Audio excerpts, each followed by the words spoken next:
ಕರ್ತನಾದ ಯೇಸುಕ್ರಿಸ್ತನಲ್ಲಿ ಪ್ರಿಯರಾದ ದೇವಜನರೇ, ನಮ್ಮ ಕರ್ತನಾದ ಯೇಸುಕ್ರಿಸ್ತನ ಅತ್ಯಧಿಕವಾದ ಕೃಪೆಯ ಸಮಾಧಾನವು ತಮಗೂ ತಮ್ಮ ಕುಟುಂಬದ ಪ್ರಿಯರಲ್ಲಿಗೂ ದೇವರು ಹೆಚ್ಚೆಚ್ಚಾಗಿ ಅನುಗ್ರಹಿಸಲಿ. ಹೃದಯಂಗಮ ಮಾತೆನ್ನುವ ಈ ಮುಂಜಾನೆ ವಾಕ್ಯದ ಸರಣಿಯಲ್ಲಿ ನಾವು ಈ ತಿಂಗಳು ದೇವರ ಆಲಯ ಎಂಬ ಶೀರ್ಷಿಕೆಯಡಿಯಲ್ಲಿ ದೇವರ ವಾಕ್ಯವನ್ನು ಧ್ಯಾನಿಸುತ್ತಿರುವಲ್ಲಿ ಈ ದಿನ ನಾವು ಧ್ಯಾನಿಸುವಂಥ ದೇವರ ವಾಕ್ಯದ ಭಾಗ ಕೀರ್ತನೆಗಳು 5ನೇ ಅಧ್ಯಾಯ 7ನೇ ವಚನ. ಕೀರ್ತನೆಗಳು 5ನೇ ಅಧ್ಯಾಯ 7ನೇ ವಚನ. ನಾನಂತೂ ನಿನ್ನ ಮಹಾಕೃಪೆಯನ್ನು ಹೊಂದಿದವನಾಗಿ ನಿನ್ನ ಮಂದಿರದೊಳಗೆ ಪ್ರವೇಶಿಸುವೆನು, ನಿನ್ನಲ್ಲಿಯೇ ಭಯಭಕ್ತಿಯುಳ್ಳವನಾಗಿ ನಿನ್ನ ಪರಿಶುದ್ಧ ಆಲಯದ ಕಡೆಗೆ ಅಡ್ಡ ಬೀಳುವೆನು. ಈ ವಾಕ್ಯವನ್ನು ಗ್ರಹಿಸೋದಕ್ಕೆ ನಾವು ಶಕ್ತರಾಗುವಂಥ ದೇವರು ತಾನೇ ತನ್ನ ಆತ್ಮನ ಮೂಲಕ ನಮಗೆ ತನ್ನ ವಿಶೇಷವಾದ ಕೃಪೆಯನ್ನು ಅನುಗ್ರಹಿಸಲಿ. ಕರ್ತನಲ್ಲಿ ಪ್ರೀತಿಯುಳ್ಳ ದೇವಜನರೇ, ದೇವರ ಆಲಯದ ಕುರಿತಾಗಿ ಭಕ್ತನ ನಡವಳಿಕೆ, ಭಕ್ತನ ಮನೋಭಾವ ಏನೆಂಬುದನ್ನು ಈ ವಾಕ್ಯದಲ್ಲಿ ನಾವು ಗ್ರಹಿಸಲಿಕ್ಕೆ ಸಾಧ್ಯವಿದೆ. ಇಲ್ಲಿ ಕೀರ್ತನೆಗಾರನಾದ ಅರಸನಾದ ದಾವೀದ ಈತನು ದೇವರಲ್ಲಿ ಮುಂಜಾನೆಯಲ್ಲಿ ಪ್ರಾರ್ಥಿಸುವವನಾಗಿ, ದೇವರು ಎಂಥ ಸಂಗತಿಗಳನ್ನು ಒಪ್ಪುವವನಲ್ಲ, ದೇವರ ಸನ್ನಿಧಿಗೆ ಯಾವುದು ಸೇರಲಾರದು ಎಂಬುದಾಗಿ ಒಂದು ದೊಡ್ಡ ಪಟ್ಟಿಯನ್ನೇ ಆತನು ಕೊಡ್ತಾನೆ. ದೇವರು ಎಂಥವನಲ್ಲ, 4ನೇ ವಚನದಲ್ಲಿ ಹೇಳ್ತಾನೆ, 4ನೇ ವಚನದಲ್ಲಿ, ನೀನು ದುಷ್ಟತ್ವದಲ್ಲಿ ಸಂತೋಷಿಸುವ ದೇವರಲ್ಲ, ಕೆಟ್ಟದ್ದು ನಿನ್ನ ಬಳಿಯಲ್ಲಿ ತಂಗಲಾರದು, ಸೊಕ್ಕಿನವರು ನಿನ್ನ ಸನ್ನಿಧಿಯಲ್ಲಿ ನಿಲ್ಲಲಾರರು, ಅಧರ್ಮಿಗಳೆಲ್ಲರನ್ನೂ ನೀನು ಹಾಗೆ ಮಾಡುವಿ, ಸುಳ್ಳು ಹೇಳುವವರನ್ನು ನಾಶ ಮಾಡುವಿ, ಯೆಹೋವನೇ ನರಹತ್ಯೆ ಮಾಡುವವರು ಕಪಟಿಗಳು ನಿನಗೆ ಹೇಯವಾಗಿದ್ದಾರೆ.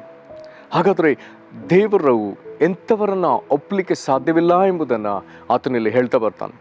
ದೇವರು ಒಪ್ಪದಿರುವಂಥ ಸಂಗತಿಗಳಲ್ಲಿ ದುಷ್ಟತ್ವವನ್ನು ದೇವರು ಒಪ್ಪುವುದಿಲ್ಲ, ಅದರಲ್ಲಿ ಆತನ ಸಂತೋಷ ಪಡುವುದಿಲ್ಲ.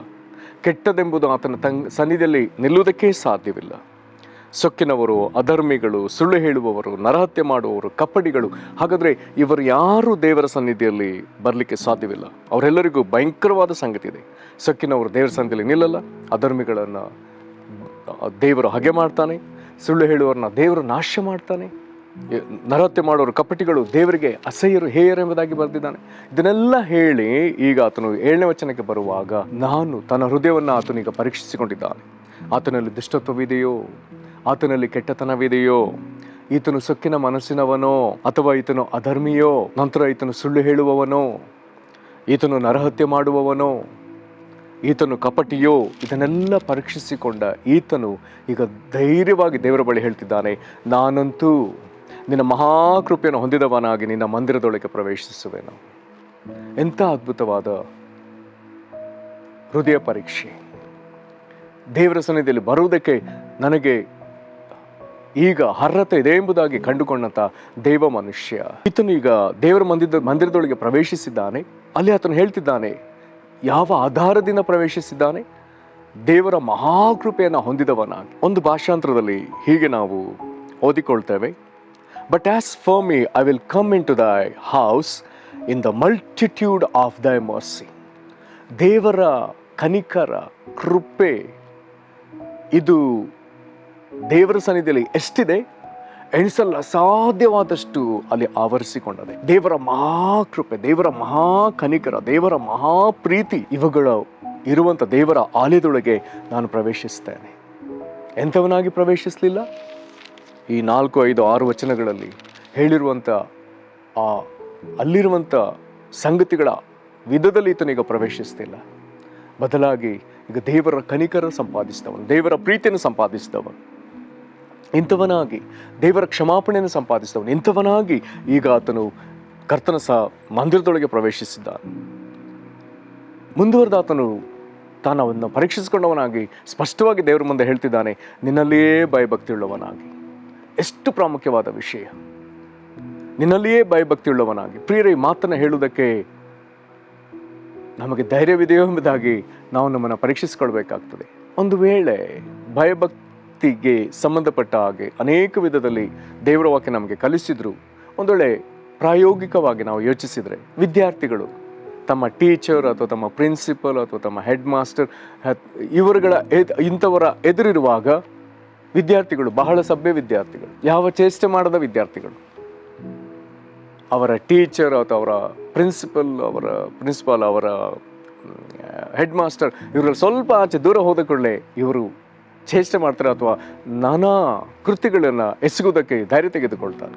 ಆದರೆ ಅವರಿರುವಾಗ ಅವರ ಎದುರು ಭಯಭಕ್ತಿ. ಮನೆಯಲ್ಲಿ ಮಕ್ಕಳು ಅಪ್ಪ ಅಮ್ಮ ಎದುರುಗಡೆ ಅವರು ಒಳ್ಳೆಯವರು, ಅಪ್ಪ ಅಮ್ಮ ಸ್ವಲ್ಪ ಆಚೀಚೆ ಆಗುವಾಗ ಇವರದೇ ತುಂಟಾಟ. ಅವರೆದುರು ಭಯಭಕ್ತಿ. ಹಾಗಾದರೆ ಕಣ್ಣಿಗೆ ಕಾಣದ ದೇವರ ಎದುರು ಇಲ್ಲಿ ಭಕ್ತನು ಹೇಳಿಕೊಳ್ತಿದ್ದಾನೆ, ನಿನ್ನಲ್ಲೇ ಭಯಭಕ್ತಿಯುಳ್ಳವನಾಗಿ. ಹಾಗಾದರೆ ಆತನ ಆಜ್ಞೆಗಳು, ವಾಕ್ಯ ಏನು ಹೇಳ್ತದೋ ಅದರಂತೆ ನಾನು ನಡೆಯುವವನಾಗಿ, ಆ ವಾಕ್ಯಗಳನ್ನ ಚಾಚು ತಪ್ಪದೆ ಕೈಗೊಳ್ಳಬೇಕೆನ್ನುವಂಥ ಭಯಭಕ್ತಿಯುಳ್ಳವನಾಗಿ, ಇಂಥವನಾಗಿ ಆತನು ಏನು ಮಾಡ್ತಾನೆ, ನಿನ್ನಲ್ಲಿಯೇ ಭಯಭಕ್ತಿಯುಳ್ಳವನಾಗಿ ನಿನ್ನ ಪರಿಶುದ್ಧ ಆಲಯದ ಕಡೆಗೆ ಅಡ್ಡ ಬೀಳುವೆನು. ಹಾಗಾದರೆ ಅಡ್ಡ ಬೀಳುವನೇ ಅನ್ನುವಂಥ ಒಂದು ಮಾತು ಬಹಳ ಸೊಗಸಾದ ಮಾತು. ದೇವರ ಮುಂದೆ ಪರಿಪೂರ್ಣವಾಗಿ ತಗ್ಗಿಸಿಕೊಂಡ ಒಂದು ಮಹತ್ತರವಾದ ವಿಷಯ. ಪರಿಪೂರ್ಣವಾಗಿ ಅಡ್ಡ ಬಿದ್ದವನು ಪರಿಪೂರ್ಣವಾಗಿ ದೇವರ ಮುಂದೆ ತನ್ನನ್ನು ಸಮರ್ಪಿಸಿಕೊಂಡವನು, ದೇವರಿಗೆ ಪೂರ್ಣ ಶರಣಾಗತನಾದವನು, ದೇವರ ಮುಂದೆ ಎಲ್ಲಿಯೂ ಕೊಂಚಿತ್ತು ಹೆಚ್ಚಳ ಪಡೆದವನು, ದೇವರ ಮುಂದೆ ಪರಿಪೂರ್ಣವಾಗಿ ತಗ್ಗಿಸಿಕೊಂಡವನು. ಪ್ರಿಯರೇ, ಹಾಗಾದರೆ ದೇವರ ಆಲಯದ ವಿಷಯಕ್ಕೆ ನಾವು ಬರುವಾಗ ನಾವು ಎಂಥವರಾಗಿ ಪ್ರವೇಶಿಸಲಿಲ್ಲ, ಬದಲಾಗಿ ದೇವರ ಮಹಾಕೃಪೆಯನ್ನು ಹೊಂದಿದವರಾಗಿ, ದೇವರ ಮಹಾಕೃಪೆ ಕನಿಕರ ಪ್ರೀತಿಯೊಳಗೆ ನಾವು ಪ್ರವೇಶಿಸ್ತೇವೆ. ದೇವರ ಮಂದಿರದೊಳಗೆ ಪ್ರವೇಶಿಸ್ತೇವೆ. ನಂತರದಲ್ಲಿ ಭಯಭಕ್ತಿಯುಳ್ಳವರಾಗಿ ಪ್ರವೇಶಿಸ್ತೇವೆ. ನಂತರದಲ್ಲಿ ದೇವರ ಪರಿಶುದ್ಧ ಆಲಯದ ಕಡೆಗೆ ನಮ್ಮನ್ನು ಪರಿಪೂರ್ಣವಾಗಿ ತಗ್ಗಿಸಿಕೊಂಡು ಅಡ್ಡ ಬಿದ್ದು ಸಾಷ್ಟಾಂಗ ಬಿದ್ದು ಶರಣಾಗಿ ದೇವರನ್ನು ನಾವು ದೇವರ ಮುಂದೆ ನಾವು ಪರಿಪೂರ್ಣವಾಗಿ ನಾವು ತಗ್ಗಿಸಿಕೊಂಡದ್ರಿಂದ ದೇವರನ್ನ ಪರಿಪೂರ್ಣವಾಗಿ ಮೇಲಕ್ಕೆತ್ತಿದವರು, ಆತನನ್ನು ಉನ್ನತಿಗೇರಿಸಿದವರು, ಆತನನ್ನು ಅತಿ ಶ್ರೇಷ್ಠನನ್ನಾಗಿ ಕಂಡವರು, ನಮ್ಮಲ್ಲಿರುವ ಎಲ್ಲ ಗೌರವವನ್ನು ಆತನಿಗೆ ಸಮರ್ಪಿಸಿ ಆತನನ್ನು ಆರಾಧಿಸುವವರು.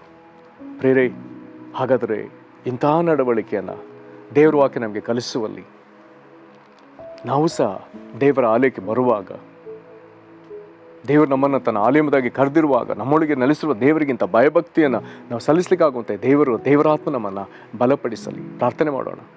ಕರ್ತನೇ, ಹೌದಪ್ಪ, ಕೀರ್ತನೆ 5ನೇ ಅಧ್ಯಾಯದಲ್ಲಿ ನಾವು ದುಷ್ಟತ್ವದಲ್ಲಿ ಕೆಟ್ಟತನದಲ್ಲಿ ನಿಲ್ಲದೆ, ದೇವರೇ, ಸೊಕ್ಕಿನವರು, ಅಧರ್ಮಿಗಳು, ಸುಳ್ಳು ಹೇಳುವವರು, ನರತೆ ಮಾಡುವರು, ಕಪಟಿಗಳು, ಇಂಥವರ ಪಟ್ಟಿಯಲ್ಲಿ ನಾವು ಇದ್ದರೆ ಕರ್ತನೆ, ಈ ದಿನ ನಾವು ನಿನ್ನ ಮುಂದೆ ಮಾನಸಾಂತರ ಪಡ್ತೇವೆ.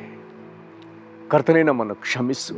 ಇಂಥ ಪಟ್ಟಿಯಿಂದ ನಮ್ಮನ್ನು ಹೊರಗೆ ತೆಗೆದು ದೇವರೇ, ನಿನ್ನ ಮಹಾಕೃಪೆಯೊಳಗೆ, ನಿನ್ನ ಮಹಾಕೃಪೆಯನ್ನು ಹೊಂದಿದವರಾಗಿ, ನಿನ್ನ ಕನಿಕರ ಪ್ರೀತಿ ದಯೆಯನ್ನು ಕ್ಷಮಾಪಣೆಯನ್ನು ಪಡಕೊಂಡವರಾಗಿ ನಿನ್ನ ಮಂದಿರದೊಳಗೆ ಪ್ರವೇಶಿಸುವರು, ನಿನ್ನಲ್ಲೇ ಭಯಭಕ್ತಿಯುಳ್ಳವರಾಗಿ ನಿನ್ನ ಮುಂದೆ ಪರಿಪೂರ್ಣವಾಗಿ ಸಾಷ್ಟಾಂಗ ಬಿದ್ದವರು, ಅಡ್ಡ ಬಿದ್ದವರು, ನಿನ್ನ ಮುಂದೆ ಪರಿಪೂರ್ಣವಾಗಿ ತಗ್ಗಿಸಿಕೊಂಡು ದೇವರೇ, ನಿನ್ನನ್ನು ಉನ್ನತಿಗೇರಿಸಿದ ಜನರಾಗಿ ನಿನ್ನ ಮುಂದೆ ಕಾಣಿಸಿಕೊಳ್ಳುವಂತೆ ನಮ್ಮನ್ನು ಆಶೀರ್ವದಿಸಿರಿ.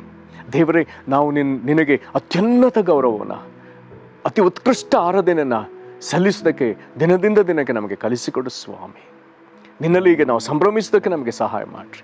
ಈ ವಾಕ್ಯವನ್ನು ಕೇಳ್ತಿರುವಂಥ ಎಲ್ಲರ ಮೇಲೆ ನಿನ್ನ ದಯೆ ಇರಲಿ. ಯೇಸು ಕ್ರಿಸ್ತನ ಹೆಸರಲ್ಲಿ ಬೇಡ್ದೇವೆ ನಮ್ಮ ತಂದೆಗೆ, ಆಮೇನ್. ಕರ್ತನು ನಿಮ್ಮನ್ನು ಆಶೀರ್ವದಿಸಲಿ. ವಂದನೆ.